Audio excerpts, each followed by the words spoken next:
Bem, primeiro, gostaria de dizer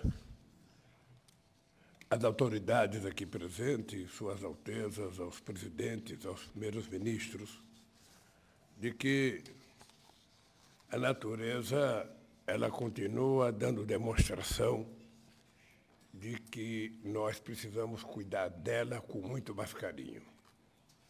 Essa semana, há 3 dias atrás, no Brasil, um ciclone no estado do Rio Grande do Sul. Nunca tinha havido ciclone, matou 46 pessoas e tem quase 50 pessoas desaparecidas. Isso nos chama a atenção, porque fenômenos como esse têm acontecido nos mais diferentes lugares do nosso planeta. Bem, eu quero primeiro cumprimentar o primeiro-ministro Narendra Modi pela condução eficaz da presidência indiana do G20 e pelo excelente trabalho na preparação dessa cúpula e no carinho que foi dedicado a todos nós convidados nesse dia que nós passamos aqui. Agradeço os esforços da Índia em dar voz a temas de interesse dos países emergentes. Por isso, eu quero me solidarizar aqui com o nosso querido companheiro, representante da União Africana, que agora faz parte do G20. Há 15 anos, este grupo se consolidou como uma das principais instâncias de governança global na esteira de uma crise que abalou a economia mundial. Nossa atuação conjunta nos permitiu enfrentar os momentos mais críticos, mas foi insuficiente para corrigir os equívocos estruturais do neoliberalismo. A arquitetura financeira global mudou pouco e as bases de uma nova governança econômica não foram lançadas. Novas urgências surgiram. Os desafios se acumularam e se agravaram. Vivemos num mundo em que a riqueza está mais concentrada, em que milhões de seres humanos ainda passam fome, em que o desenvolvimento sustentável está sempre ameaçado, em que as instituições de governança ainda refletem a realidade de meados do século passado. Só vamos conseguir enfrentar todos esses problemas se tratarmos da questão da desigualdade. A desigualdade de renda, de acesso à saúde, de educação, de alimentação, de gênero, de raça e de representação está na origem de todas essas anomalias. Se quisermos fazer a diferença, temos que colocar a redução das desigualdades no centro da agenda internacional. Por isso, a presidência brasileira do G20 tem 3 prioridades: a inclusão social e o combate à fome, a transição energética e o desenvolvimento sustentável em 3 vertentes: a vertente social, a vertente econômica e a vertente ambiental. Terceiro, a reforma das instituições de governança global. Todas essas prioridades estão contidas no lema da presidência brasileira, que diz: construindo um mundo justo e um planeta sustentável.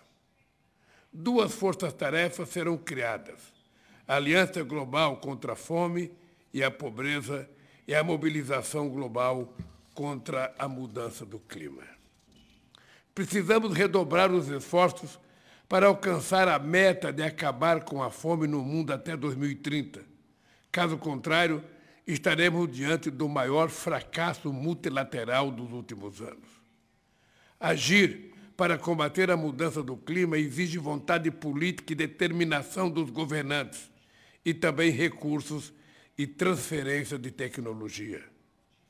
Queremos maior participação dos países emergentes nas decisões do Banco Mundial e do Fundo Monetário Internacional. A insustentável dívida externa dos países mais pobres precisa ser equacionada. A OMC tem que ser revitalizada e seu sistema de solução de controvérsias precisa voltar a funcionar. Para recuperar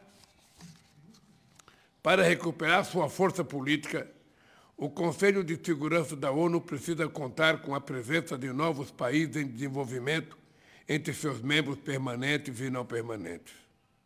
A comunidade internacional olha para nós com esperança, porque reunimos o G20, economias de países emergentes e países desenvolvidos.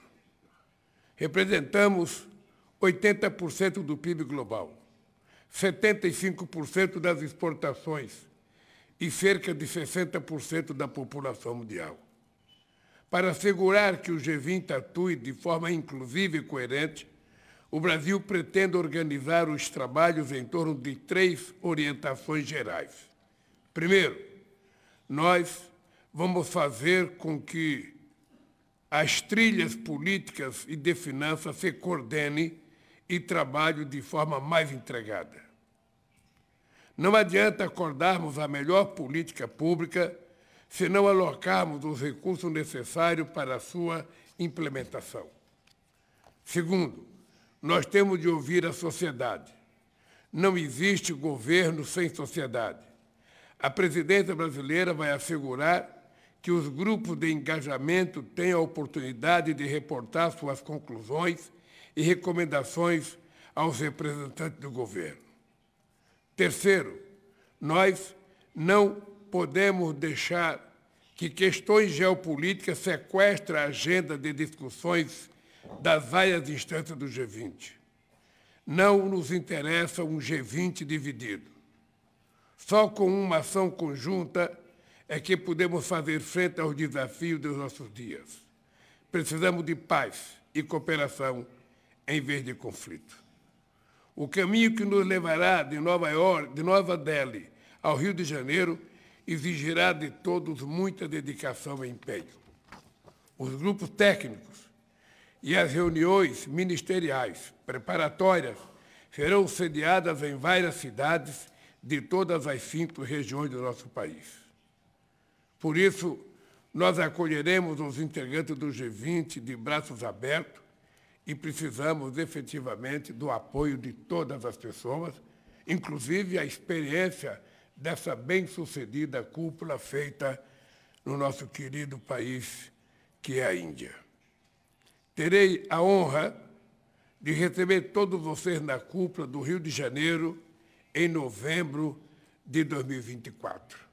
E quero, antes de bater o martelo, eu quero agradecer ao presidente Modi e agradecer ao povo indiano pela competência da organização. E eu quero lhe dizer, presidente Modi, que eu, particularmente, fico muito emocionado quando estou numa homenagem ao nosso querido Gandhi. Todo mundo sabe que, na minha vida política, Mahatma Gandhi tem muito significado, porque a luta pela não violência é um exemplo que, durante muitas décadas, eu segui quando estava no movimento sindical. E, por isso, eu fiquei emocionado. Quero agradecer a oportunidade de ter ido prestar homenagem ao Gandhi e quero dizer a todos vocês que o Brasil assumirá o G20 e vamos fazer um esforço muito grande para conseguirmos fazer, pelo menos, igual os companheiros da Índia fizeram. Muito obrigado.